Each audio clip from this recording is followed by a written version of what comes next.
Doubt thou the stars are fire, doubt that the sun doth move, doubt truth to be a liar, but never doubt I wrote these poems and plays for f***'s sake. I spent a very long time writing them. What the f***?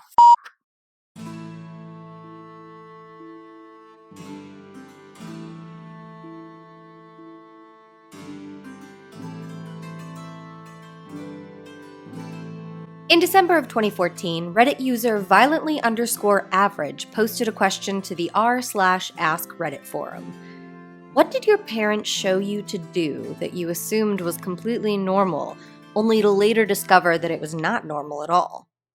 User Raregin responded, "My parents never believed in Finland. I grew up to never believe in Finland until I researched it further. It's a pretty heated topic in my family." When asked to elaborate, Raregin divulged a labyrinthine conspiracy involving secret dealings between Russia and Japan with the cooperation of Sweden and the UN, the creation of the Trans-Siberian Railway, illegal fishing operations, and Nokia phones. Reddit being Reddit, the response to Raregin's post was overwhelming, and a new subreddit, r/Finland Conspiracy, was born. The subreddit, which has over 37,000 members, is mostly a parody of the conspiracy from Raregin's Ask Reddit post, with users in on the joke. But some are convinced. In a Vice article from 2016, Raregin, who goes by Jack and does believe that Finland is a real country, is quoted as saying, "It's honestly impossible to tell who's joking and who's serious sometimes.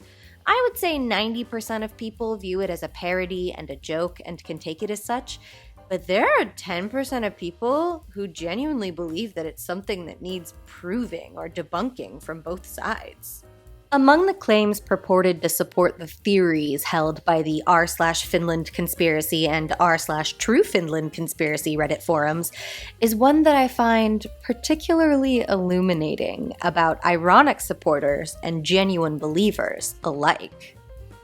No real country could so consistently place first in education, healthcare, gender equality, literacy rates, national stability, the least corrupt government in the world, freedom of the press. It's a concept for countries and people to aspire to. But that's where the problems about Finland's existence is disputed. No country in the world can possibly be that good.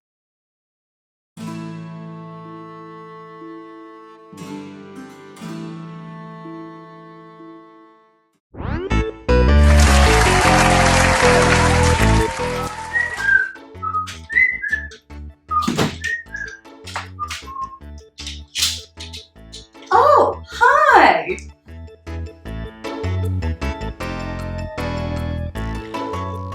Hey, how are ya? How you doing? You staying sane in the quar?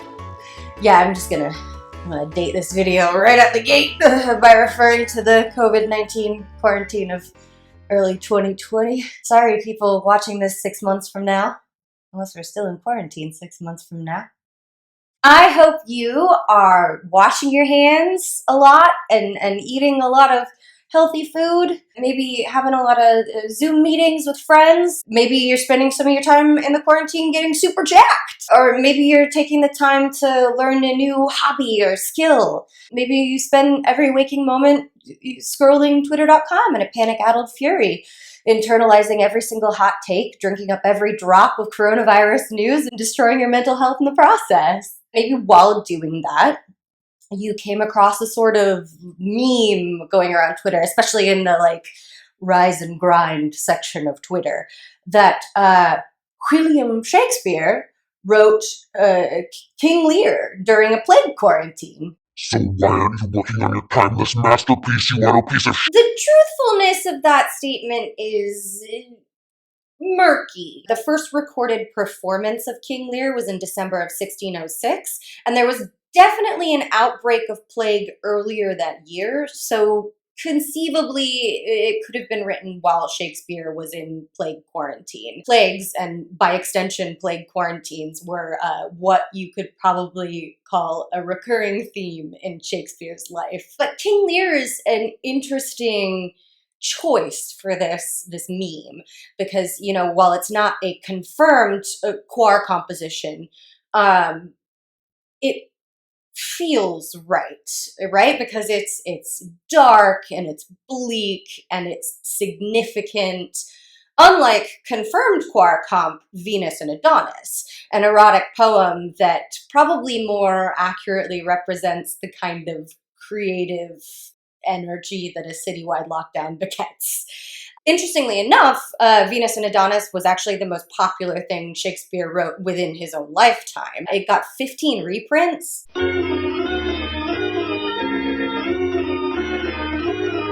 A lot.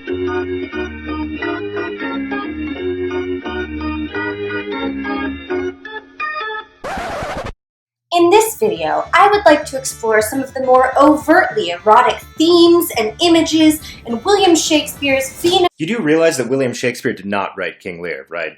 William Shakespeare was an illiterate actor who just let Edward de Vere, the real Shakespeare, Use his name. Please respond.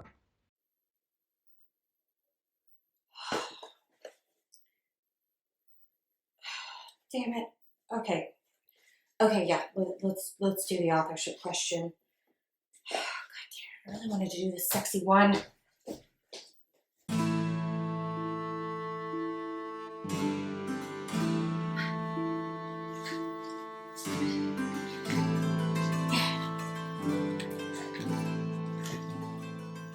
So the Shakespeare authorship question debate can essentially be broken up into two separate camps.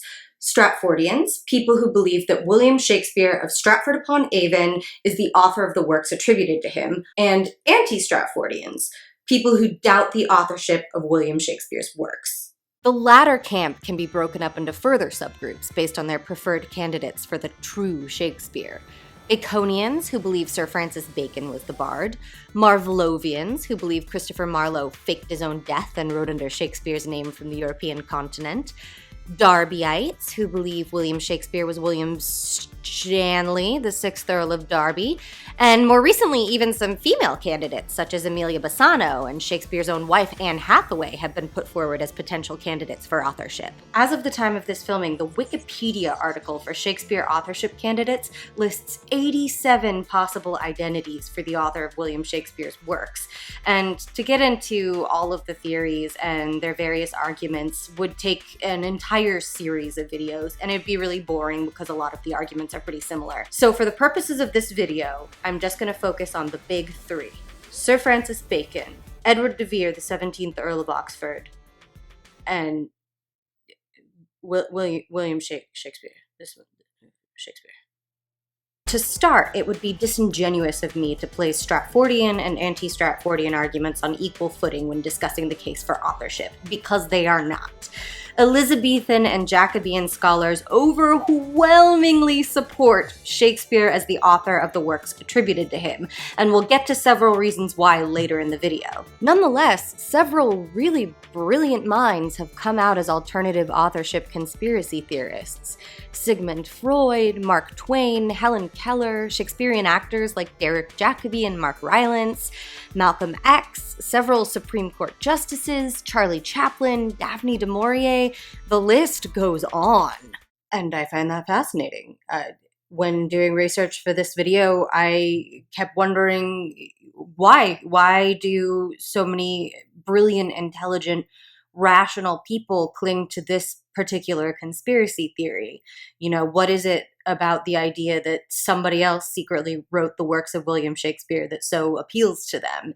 And I kind of wanted to find the answer to that question. So that's what we're going to do here today on my YouTube channel. We're going to discover why people conspiracy theorize, and then no one ever has to do it again.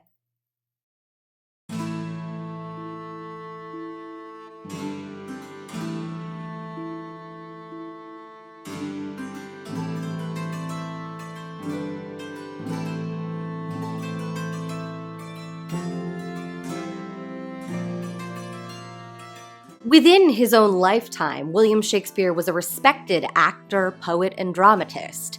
Over the course of his career, he and the other members of his theater company, the Lord Chamberlain's Men, later the King's Men, amassed a great deal of fame and wealth, and by the time of his death in April of 1616, he was certainly considered one of the greatest contemporary writers in Jacobean England. But he wasn't yet lifted to the pedestal of greatest writer in the history of the English language, as he's presumed to be today.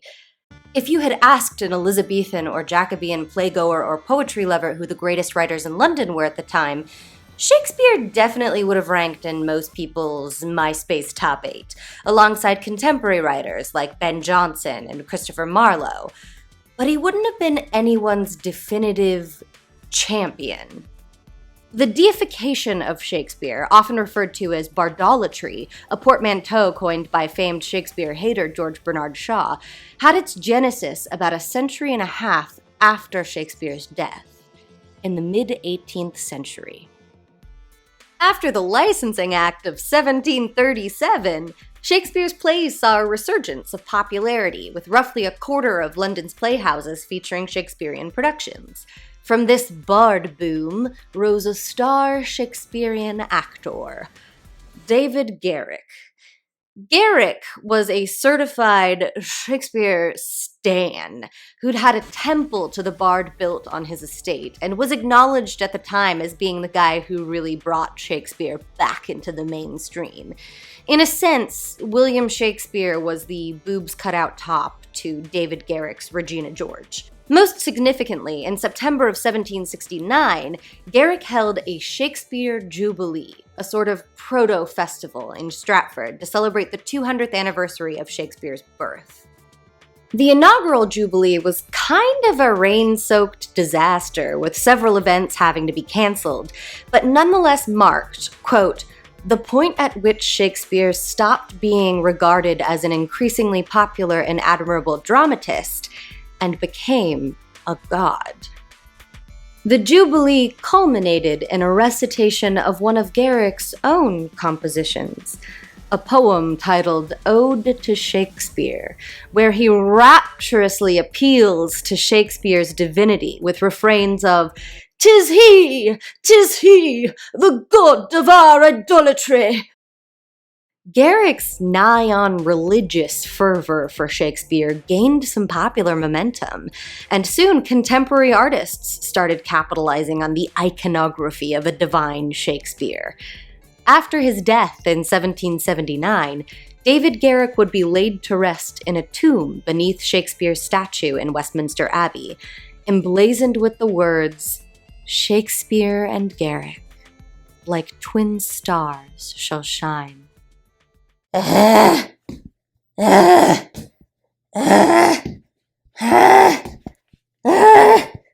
Which makes me think maybe this was all a little bit more about Garrick than it was about Shakespeare, but I don't know. Maybe I'm editorializing, David.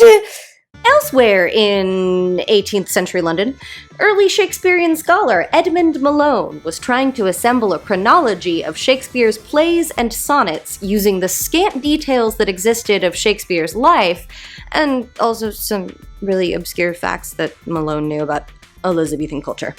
Malone assumed, rather anachronistically, that in writing his plays and sonnets, Shakespeare would have drawn from his own life experiences. So the whole concept of writing what you know in fiction is fairly modern and possibly has its roots in the popularization of autobiography and memoir in the 18th century.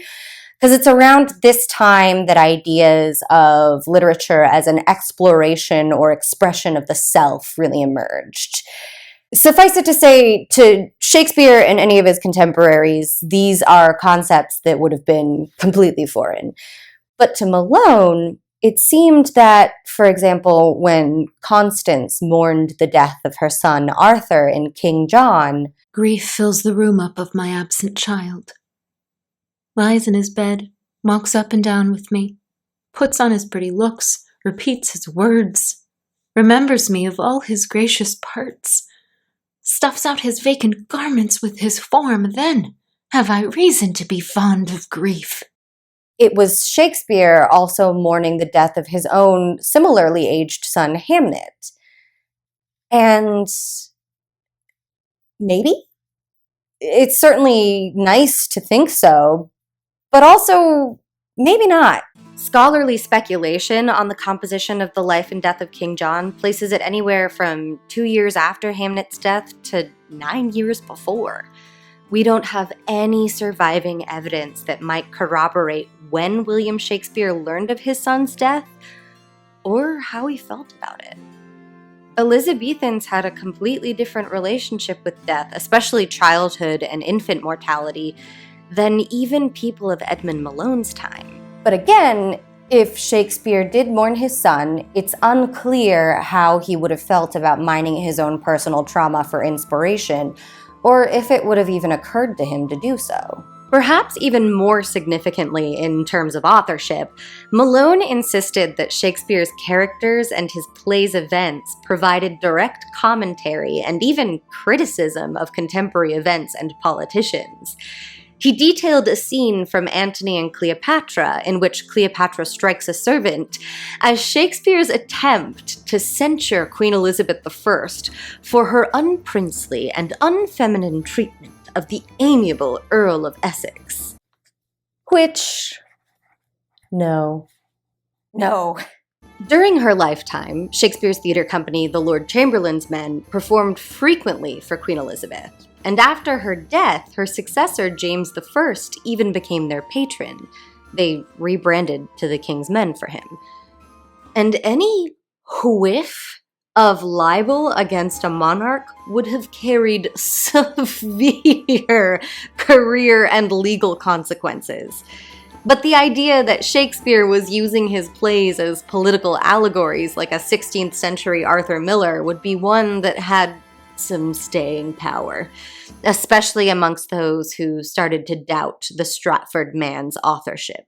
Malone also popularized the idea of reading the sonnets as literal autobiographical accounts of the life of William Shakespeare. That the narrator of the sonnets is explicitly Shakespeare speaking as himself and not voices of various characters is something that we still take for granted today. A lot of scholarship has been dedicated toward finding the real identities of the dark lady and youth figures that appear in a lot of the sonnets, despite the fact that they're just as likely to be character archetypes as they are to be literal, real human beings who actually lived. Before doing research for this video, I wanted to do an episode of Horny History about Shakespeare's sexuality because his possible bisexuality has been a subject of much speculation. But then I found out most of that speculation comes from autobiographical readings of the sonnets, which, again, might not be. Malone's attempt to recontextualize Shakespeare's process from outward observation to the inwardly felt signaled an important shift in how Shakespeare was read. Shakespeare was cast not as the detached dramatist who observed human nature, but as the engaged poet who observed himself. And once Shakespeareans like Malone started trying to find Shakespeare the man between the lines of the things he created, weaving together characters and pretty words to create a vivid tapestry of the person they wanted Shakespeare to be, that version of Shakespeare started to contradict with the man from Stratford who existed in surviving documents, grain inventories, legal documents, and a much contested will. How could a man who had loved as Romeo leave his wife with his second-best bed? How could a man who had written so poisonously of Shylock take a neighbor to court over missed loan repayments? How could a middle-class Englishman who'd never seen the world beyond Stratford and London write of Verona and Denmark and Bohemia and Scotland and Venice? How could a glover's son, a common actor, whose name cannot be found in any schoolhouse or university records, have composed the de facto best plays and poems of the history of the English language? No common man could possibly be that good.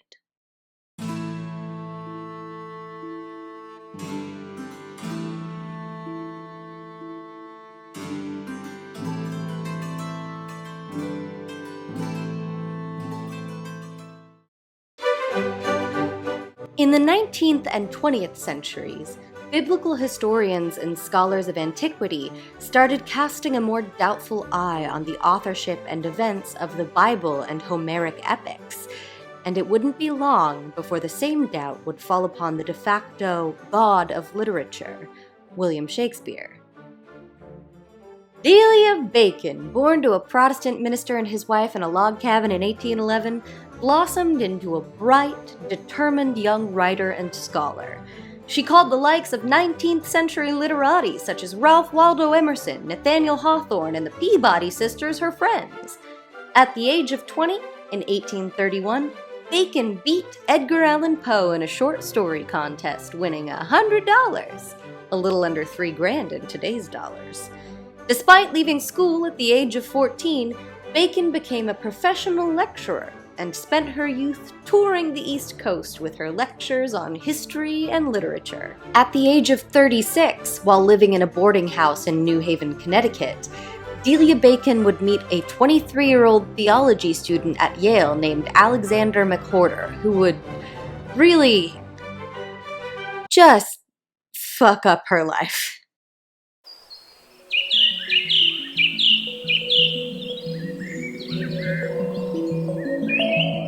Bacon and McWhorter had an affair, and it went on for a really long time, and everybody got a little bit freaked out because, you know, it's the 19th century and a man and a woman spending time together. Also, there was that age gap, which, yikes. The Bacon family got involved, and Delia said, "Oh no, guys, it's fine. We're engaged now. We actually got engaged. We're gonna tie this up. It's gonna be great." And then McWhorter backed out. The whole affair got so messy, it actually ended up going to ecclesiastical court, and Bacon and McWhorter had to try to convince a panel of 23 church ministers of whomsoever pursued whomst first, with an 11-12 verdict favoring McWhorter, despite witnesses supporting Bacon's case. According to Delia Bacon's friends and family members, she never quite recovered from the betrayal of her church. Also, while Bacon allegedly returned McWhorter's love letters to her, he held on to hers and showed them to friends of his and mocked her for writing nice things to him, the man that she loved. I hate him. To make matters just so much worse, Delia Bacon's friend, Catherine Beecher, published a book, against Bacon's wishes, about the McWhorter affair in a sort of misguided attempt to defend Bacon that just resulted in the details of the relationship being disseminated to more of the public. It was after her public humiliation that Bacon really threw herself into Shakespeare authorship study, and while I don't want to write off her ideas as entirely the product of like a woman scorned, like a lot of articles have, it is significant to mention the McWhorter affair because contemporary sources all say she was never quite the same afterwards. Delia Bacon was pretty sure that Shakespeare wasn't the author of the works attributed to him. She did not hold a very high opinion of the man, William Shakespeare, calling him a pet horse boy at Blackfriars, an old showman in Hockera plays, and a stupid, illiterate, third-rate play actor. Damn, Delia! So, she set about doing research to support her campaign to discredit the man from Stratford. But Delia Bacon didn't have time for any tedious bullshit like primary sources or contemporary documents. Nope. She was certain that the secret to who wrote Shakespeare would be encoded in ciphers within the text of his plays. And I have to admit that at first I thought this was some Dan Brown horseshit. Like, who would write under a pseudonym and then just leave ciphers everywhere in your work revealing your real name? That defeats the point of having a pseudonym. But in his book, Contested Will, Who Wrote Shakespeare, James Shapiro relates to the story of the Testament of Love, a medieval prose narrative that had been unquestionably accepted since at least as far back as 1532 as the work of Geoffrey Chaucer, until 1897, when a Cambridge professor named Walter Skeat discovered an acrostic identifying the author as Chaucer fanboy Thomas Uske, who was just writing in the style of his hero, Ooh, Chaucer-san. So, apologies to Delia Bacon. Your theory is a thing that happened once to somebody else. At first, Bacon didn't have any one candidate in mind for the author of Shakespeare's works, and she seemed to actually lean toward Shakespeare being many authors writing under a shared pseudonym. Ironically, if she had followed that theory's logic a little bit further, she might have reached something closer to the truth. Elizabethan and Jacobean theater companies often worked like modern Hollywood writers' rooms, with teams of writers co-writing or punching up one another's scripts, and often editing jokes, lines, and whole scenes after gauging early audience responses. There is a lot of modern evidence to the composite nature of Shakespeare's works, and that Shakespeare came in to punch up plays like Thomas More and Henry VIII, co-wrote plays like Pericles and Coriolanus, and rewrote and adapted existing works by other authors like The Tragical History of Romeus and Juliet and The Ur-Hamlet. But to Bacon, the man or men responsible for Shakespeare were not mere theater players. She formed a hypothesis, similar to Malone's, that the works contained coded political references, and from this she assumed that the authors must be a small band of secret Republicans. Noblemen cast as romantic heroes who foresaw the need for representative governments and freedom from the tyranny of absolute monarchy 200 years before the revolutions of Europe. Bacon was notoriously vague about the identities of the knights of this new round table, as she called it. She suggested names like Walter Raleigh, Edmund Spenser, the Earl of Oxford, but she did eventually settle on the identity of their King Arthur. Sir Francis Bacon. Bacon, that is, Francis, sir, is as good a candidate as any if you believe that the author of the poems and plays attributed to William Shakespeare could only have been an intellectual member of the elite classes. He was a philosopher, essayist, legal expert, historian, scientist, most well known for being the father of empiricism, and all-around big smart boy. To Delia Bacon, the authorship could be determined by identifying a candidate who possessed, quote, an acquaintance with life, practical knowledge of affairs, foreign travel and accomplishments, and above all, the last refinements of the highest Parisian breeding. And Sir Francis Bacon seemed to fit the bill. Delia Bacon and later Baconians mostly supported their theories with claims to discoveries of hidden ciphers, either referencing Bacon's identity or details from his life. Delia Bacon would spend 10 years working on her magnum opus, The Philosophy of the Plays of Shakespeare Unfolded, before its publication in 1857. It was a rambling monstrosity of a book detailing her theories that ended up being a commercial and critical failure. But the ideas she laid out would later gain traction with other late 19th century and early 20th century luminaries like Mark Twain, Helen Keller, and Walt Whitman, who were attracted to the idea of the noble characters of Shakespeare's plays reflecting something of their author's lived experience. According to those closest to her, Delia Bacon's mental state weakened while writing her Shakespeare Unfolded, and she eventually suffered a mental breakdown after the book's publication. She spent her latter years obsessed with the idea of exhuming Shakespeare's tomb in Stratford-upon-Avon to search for clues to Francis Bacon's identity among Shakespeare's remains. She frequently suffered ill health and suicidal ideation, and she was committed to asylums twice, before finally dying in one in 1859 at the age of 48.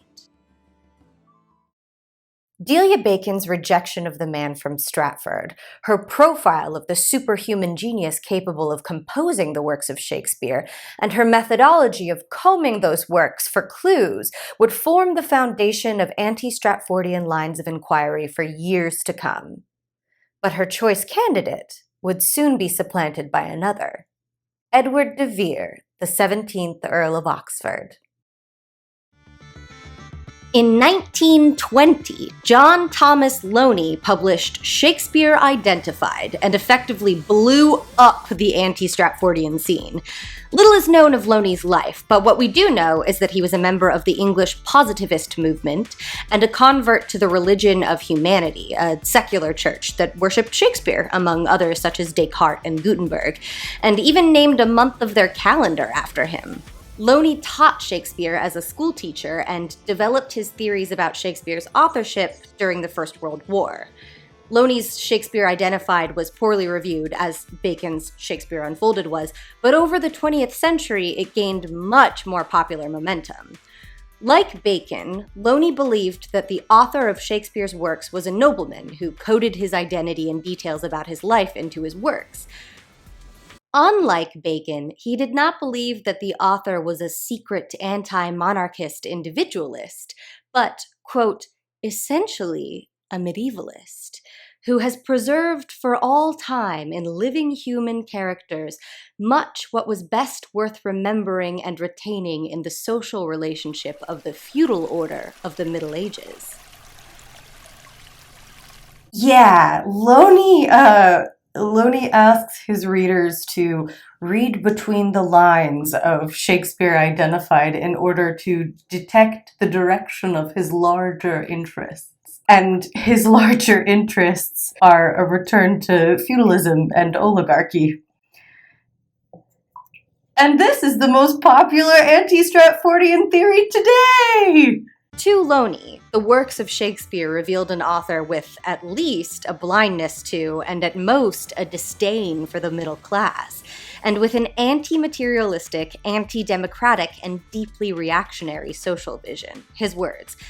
And he thought that was awesome. Loney and the other members of the Church of Humanity at the time had a degree of sympathy for despotism and admired the top-down rule of monarchs like Elizabeth I, believing that England had been safer in the hands of the few than it was in the hands of the many. Even as he had to evacuate his home in the Second World War because of German bombing, Loney admitted to having no quarrel with dictatorship. He even lamented to friends at the time that the war was being represented as a struggle between dictatorship and democracy. Because, he didn't love the Nazis, but I guess he also didn't love poor people being able to vote. So it would be unfair of me to insinuate that all Oxfordians are authoritarians. Indeed, one of Loney's contemporary supporters was Sigmund Freud, who'd lost 4 sisters to concentration camps and barely escaped the Nazis with his own life. But it's impossible to ignore that foundational part of the Oxfordian theory. You know, the claims that William Shakespeare couldn't have written William Shakespeare because there's no record of him attending university or because he couldn't possibly have been able to write so many characters of nobility are older than the Oxfordian theory, but knowing that Loney intended us to read into them that common folk are incapable of great creative expression or self-determination is icky. Like Baconians, Oxfordians believed that the true identity of their candidate was encoded in the works of William Shakespeare, but they placed less emphasis on ciphers and more of an emphasis on character details. They believed that Shakespeare, Edward de Vere, folded the details of his life into every play and poem. And indeed, the life of Edward de Vere seems to map pretty neatly onto the works of William Shakespeare. He was a nobleman who spent a great deal of time in Italy, where several of the plays take place. Like Hamlet, his mother remarried very shortly after his father's death, and he had a ship that was hijacked by pirates. And an affair he had with a noblewoman led to a series of street fights, like in Romeo and Juliet. De Vere was also recognized within his lifetime as a skilled playwright, although none of his plays survive, and he published several poems under his own name, which do survive today. Basically, if we're just talking circumstantial evidence, Edward de Vere looks like a pretty great alternative candidate for authorship, and it's very easy to see why Loney's theories are so popular. By the mid-1930s, Oxfordians were not only combing Shakespeare's works for hints at known details about Edward de Vere's life, but for new details. Two such men, Bernard M. Ward and Percy Allen, discovered through their repeated readings that Edward de Vere and Queen Elizabeth I had actually had an affair, resulting in a son, Henry Wriothesley, the 3rd Earl of Southampton. What's more, Edward de Vere was himself a product of an affair between Elizabeth and her stepfather, Thomas Seymour, and she just, forgot or something, I guess. And that's why he had to write under an illiterate actor's name. Because double incest, baby. Well, I guess the stepfather isn't really like a blood relative, so it's just weird. Let's call it a 1.5 incest, baby. It must be said that Loney rejected this new theory, dubbed the Prince Tudor theory, because following its logic, it meant that Elizabeth's successor, James I, was like a usurper, and some Earl of Southampton that literally no one has heard of was the true heir. Never mind. But this is the version of the Oxfordian theory that is presented in Roland Emmerich's 2011 film Anonymous, a film that manages to still be really boring, even though it's, about a conspiracy to cover up the true identity of Shakespeare and, lots of royal incest. Loney passed away on January 17th, 1944. One of the last things he said to his daughter, Evelyn Bodell, in the days before his death was, "My great aim in life has been to work for the religious and moral unity of mankind. And along in this, in later years, there has been my desire to see Edward de Vere established as the author of the Shakespearean plays." And the Jewish problem settled.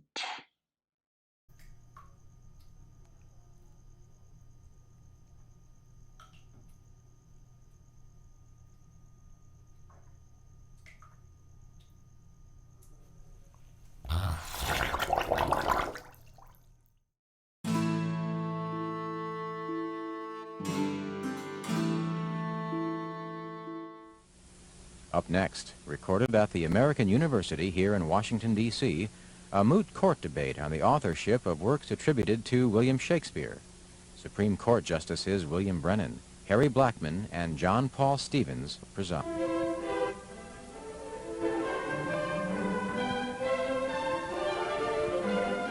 On September 25th, 1987, Supreme Court Justices William Brennan, Harry Blackmun, and John Paul Stevens presided over a moot court at American University to hear the case for Edward de Vere, 17th Earl of Oxford, as the author of Shakespeare.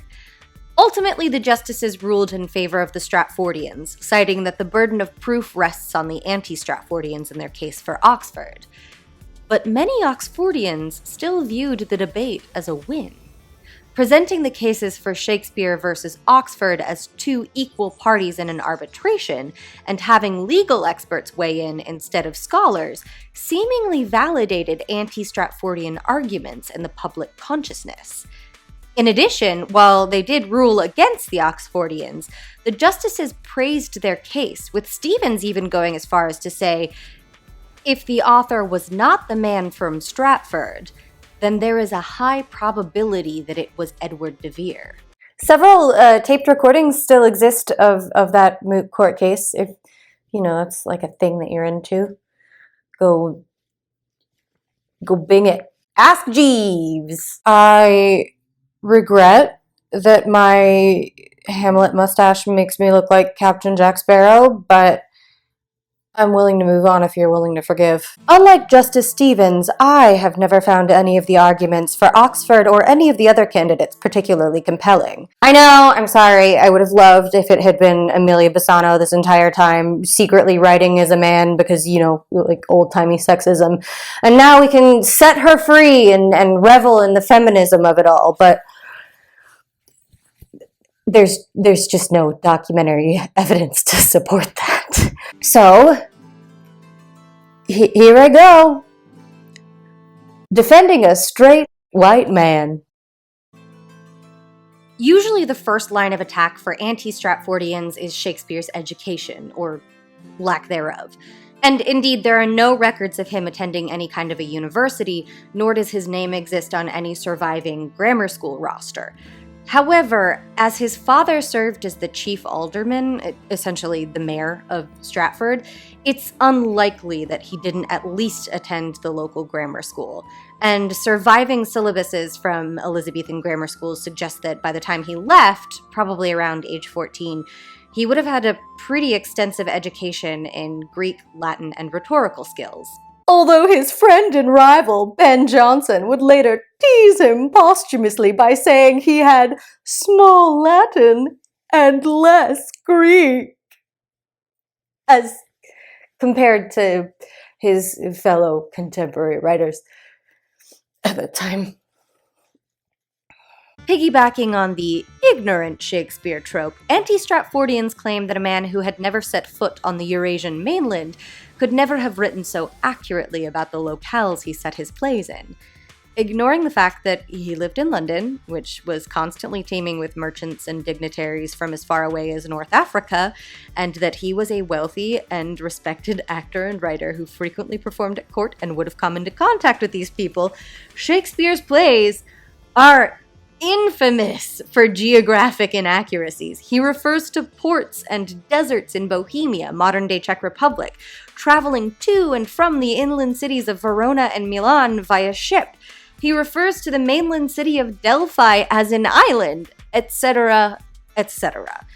And his knowledge of history was just as shaky as his knowledge of geography. If there was a fact about a thing, he couldn't even be bothered to bing it. What I'm trying to say here is that the author of the works of Shakespeare didn't need to experience places firsthand or study subjects with academic rigor in order to write the plays that we have today. He used his imagination and borrowed ideas from others. A lot of the claims made by anti-Stratfordians really just betray a lack of knowledge about Elizabethan life. Take, for instance, the claim that Shakespeare was so illiterate he could barely even write his own name, hence the roughly half-dozen different spellings we have for Shakespeare, and the discrepancies between the handwritten versions of his name and the versions that are printed in quartos. So the reason for that is actually just that his name was really difficult for typesetters to write on a printing press. The K and the long S would often collide together on the press and the font would snap. So to remedy this, the typesetters would just stick an E or a hyphen in there and call it a day. Also, we know that Edward de Vere had at least 11 different spellings for the word halfpenny. So people were just like a little bit more fast and loose with language back then. There's also the whole messy business with the supposed author of Shakespeare's works using the real, living man's name as a pseudonym in order to publish subversive material. The practice of publishing anonymously was already common, making it unnecessary, illogical, and furthermore incredibly dangerous to publish under another living person's name, assuming the author was doing it to avoid scandal or persecution. Queen Elizabeth's Privy Council was charged with arresting and interrogating the creators and disseminators of heretical or otherwise treacherous works. Anyone who published criticism of the Queen under the name of another would have surely done so remembering poor Thomas Kidd, who died only a little over a year after his interrogation by the Privy Council at the age of 36. Additionally, the plays attributed to William Shakespeare were not the author's intellectual property, concept that wouldn't come about for several centuries anyway, but they belonged to the theater company that they were produced under. The author of the works wouldn't have been able to, go down to the local printing press shop and be like, yo, just put that guy's name on the quarto. And it kind of seems like he didn't have much of an interest in printing and preserving his plays, which is why there are several lost plays today. And the versions of surviving plays that we have in the collected works are kind of approximations of their original productions, cobbled together from fragments of scripts and actors' memories, when all of Shakespeare's friends were like, hey, let's put together the first folio for our dead friend. Also, whoever wrote as Shakespeare wrote for the theater company, the Lord Chamberlain's men, later the King's men, and would have had a considerable amount of contact with the other shareholders, actors, and writers within the company, who would have had to have been co-conspirators in hiding the true author's identity. Shakespeare wrote roles specifically for leading tragedians in his company like Richard Burbage, and comedians like Will Kemp. We even know that for a time the company employed a tall blonde apprentice and a shorter, darker apprentice because the boy apprentices would play all the female roles, and a decent stretch of Shakespearean plays feature a taller, fairer woman and a smaller, darker woman. These are works that could not have been written by some member of the landed gentry from the safety of their ivory tower, but had to have been written by someone who was actively working with the Lord Chamberlain's men, someone who knew all of the company members and their strengths and weaknesses. And then there's the fact that no other candidate for authorship has been found to write like Shakespeare. In 1753, an original manuscript for Thomas More, an Elizabethan play that young Shakespeare had contributed to, was donated to the British Museum by a British nobleman. In the 20th century, paleographers identified one of the manuscript's handwriting samples, known as Hand D, as likely to have been Shakespeare's based on samples of his script in surviving legal and business documents. This would seem to bolster the argument that the person who signed legal forms as Shakespeare and the person who wrote plays as Shakespeare were one and the same. Throughout the 20th and 21st centuries, repeated stylometric analysis, a quantitative study of literary styles, has returned results that find a lack of evidence for similarities in the writing style of Shakespeare and the writing styles of other authorship candidates, including Bacon, Oxford, and Marlowe. So whoever wrote as Shakespeare only wrote as Shakespeare.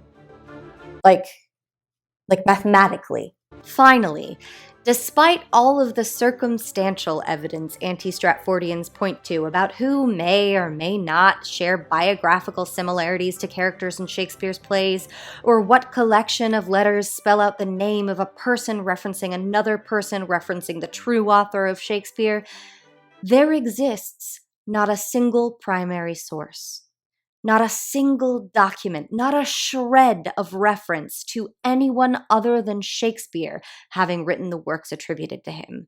Shakespeare had friends and colleagues who thought highly of him and said so plainly. He also had his fair share of critics. Yes, trust them not, for there is an upstart crow beautified with our feathers, and with his tiger's heart wrapped in a player's hide, supposes he is as well able to bombast out a blank verse as the best of us, and being an absolute Johannes factotum, is in his own conceit the only shake scene in the country. While not enough is known about the inner life of the man we call Shakespeare, his existence is something that enough people were writing about at the time that we have ample witness evidence to his authorship. And until anti-Stratfordians can produce documentary evidence to the contrary, Shakespeare will remain the author of Shakespeare.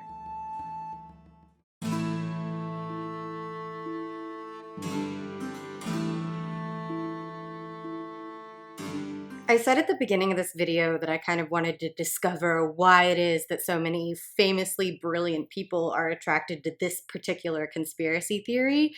And I think an easy answer to that question is the inherent snobbery of the intellectual and financial elite, see J. Thomas Loney.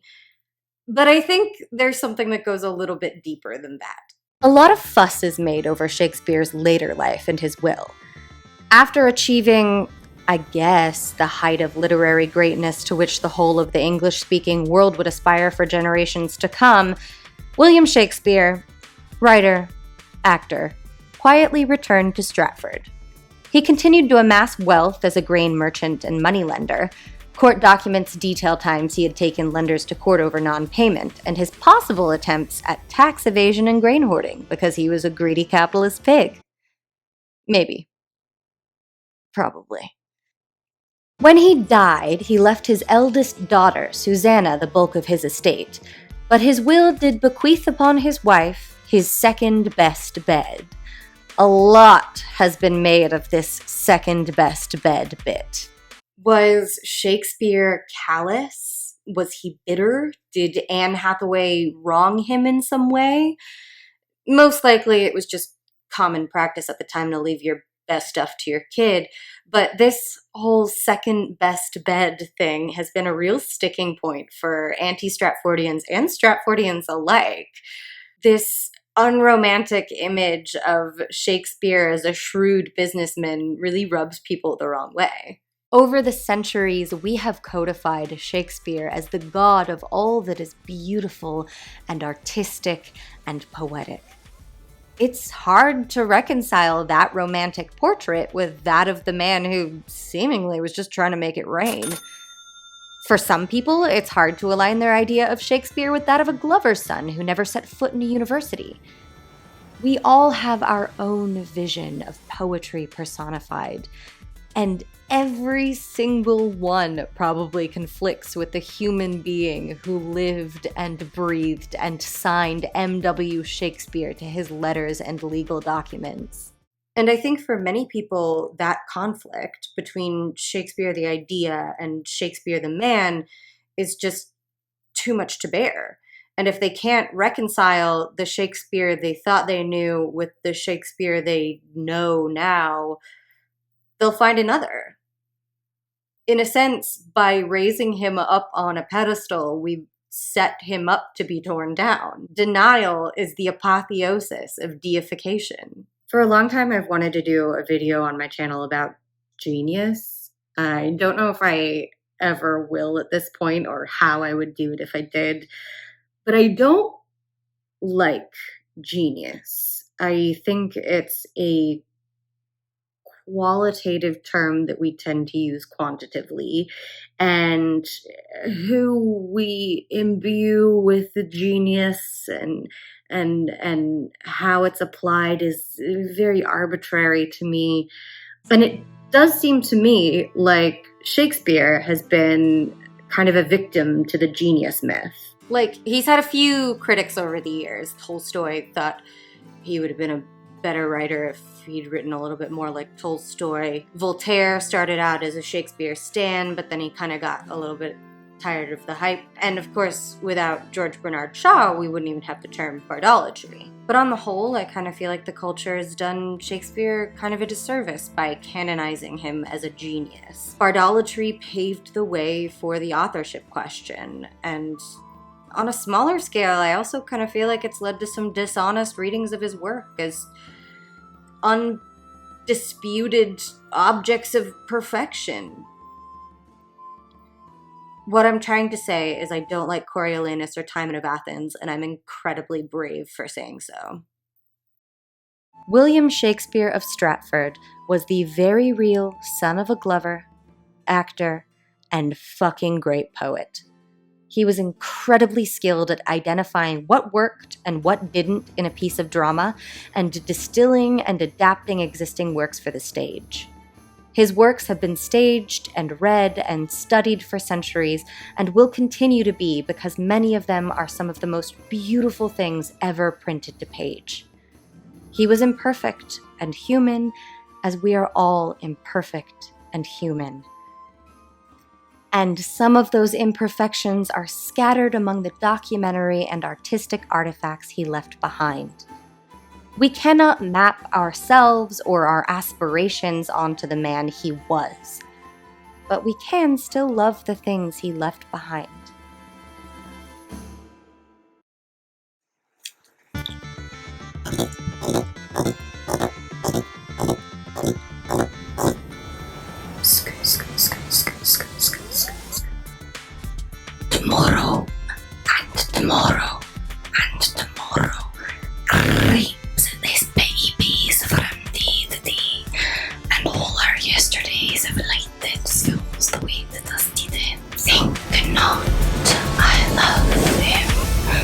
Though I ask for him, 'tis but a peevish